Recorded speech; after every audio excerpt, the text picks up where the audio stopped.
Qui étaient vos arrière-grands-parents en 1789?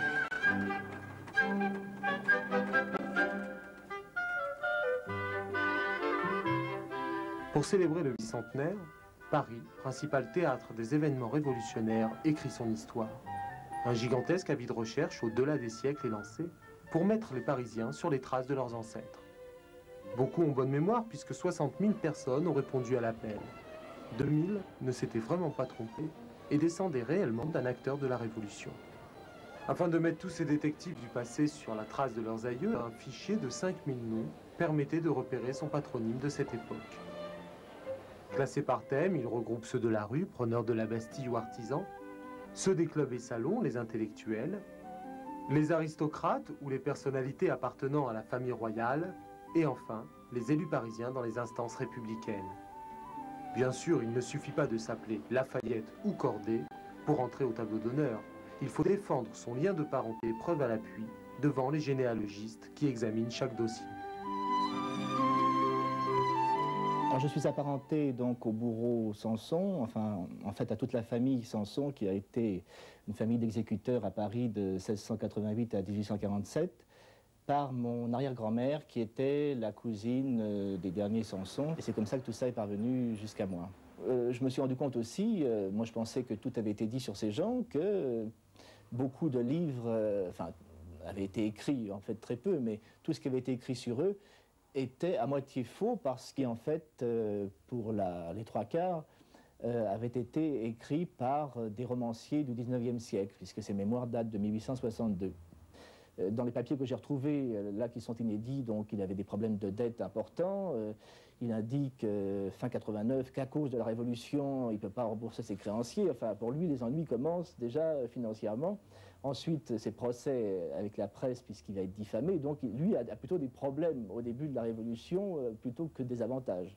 Il a eu d'autres problèmes aussi, parce qu'il y avait un bruit qui courait dans Paris, qu'il avait fait vendre des cheveux du roi. Enfin, il avait répondu aussi aux journaux en disant que ce n'était pas vrai, que jamais il n'aurait permis qu'on agisse de cette manière. Enfin, il a eu quelques problèmes aussi en 93 avec cette histoire.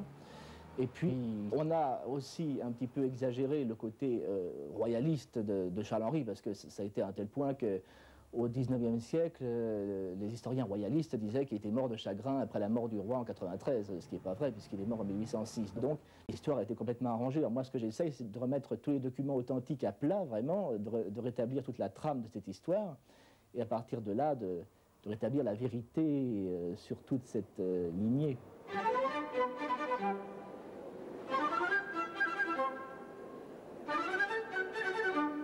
Qui étiez-vous et que faisiez-vous le 14 juillet 1789? Il y a 2 siècles, j'étais Lazare Carnot, l'organisateur de la victoire. Enfin, pas encore.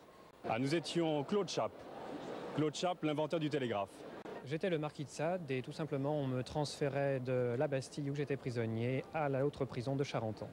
Il y a 2 siècles, j'étais François-Antoine Boissy-d'Anglas. J'étais Lafayette, j'étais Crété de Paluel qui était le maire du 3e arrondissement, j'étais le vicomte de Noailles, j'étais Destu de Tracy. J'étais Camille Desmoulins. Attendez, j'en oublie encore, j'en ai un autre. Jean-Lambert Tallien. Un 3e ou un 4e, j'étais 5 personnes célèbres. J'étais Charlotte Corday. Le 14 juillet, je pense qu'il était en train de se demander ce qui allait arriver par la suite quand il a vu la démolition de la Bastille. Ah, je crois que j'étais dans ma province lointaine à voir mes signaux dans la campagne. Que faisiez-vous le 14 juillet 1789? Je m'en rappelle plus tellement bien. Votre ancêtre est-il le personnage historique que vous préférez? C'est un des personnages que j'aime beaucoup, oui. Le révolutionnaire que je préfère. Maintenant, oui. Et si c'était à recommencer, referiez-vous tout ce que votre ancêtre a fait? Ah oui. Ah oui. Oui. Son action philosophique et politique, oui, je la recommencerai sans problème. On peut-être pas parce qu'il a dû faire des fautes quand même. Monsieur, qui étiez-vous il y a 2 siècles? Descendant de...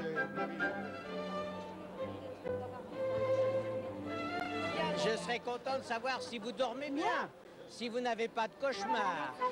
Ah oui. Non, moi je descends de pas mal de gens qui ont été guillotinés. Alors Danton est plusieurs fois mon cousin. Il est mon cousin par ce fameux grand-père dont je vous ai parlé, Paul Fontaine.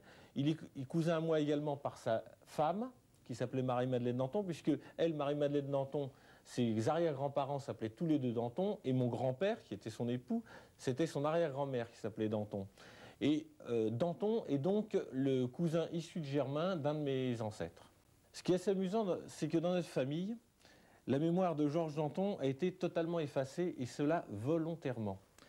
Si bien que on ne m'en a pas parlé quand j'étais enfant. Il est évident que je savais que ma grand-mère s'appelait Danton, mais à chaque fois que je posais des questions, on me disait « il est peut-être de notre famille, il n'y est peut-être pas, on ne sait pas ».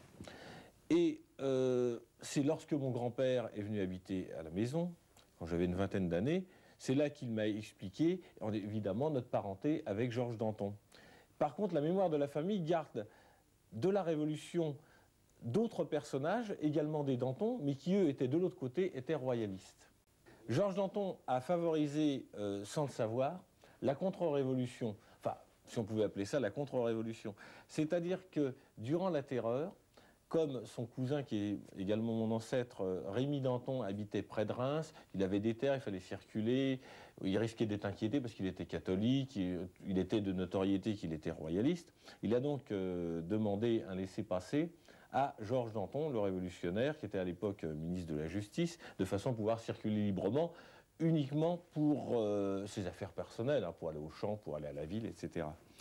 Et ce laissez-passer, il s'en est servi pour cacher des prêtres réfractaires, et sa fille, en remerciement des services rendus par la famille Danton pendant la Terreur, a été choisie comme demoiselle d'honneur au sacre de Charles X. Et puis, bien, ce qui est assez amusant, c'est que je possède un parchemin signé de la main même de Danton. Danton, le 12 juillet 89, était en train d'acheter des terres à côté de Reims. C'est-à-dire qu'à 2 jours près, il n'aurait pas participé au 14 juillet, et à 2 jours près, il ne serait pas rentré dans l'histoire. Simplement pour des affaires personnelles privées. Qu'ils aient escaladé la Bastille ou la tribune des États généraux, ou bien qu'ils soient montés à l'échafaud, leurs descendants témoigneront ensemble dans le Grand Livre d'Or, Paris, 1789-1989. C'est un privilège.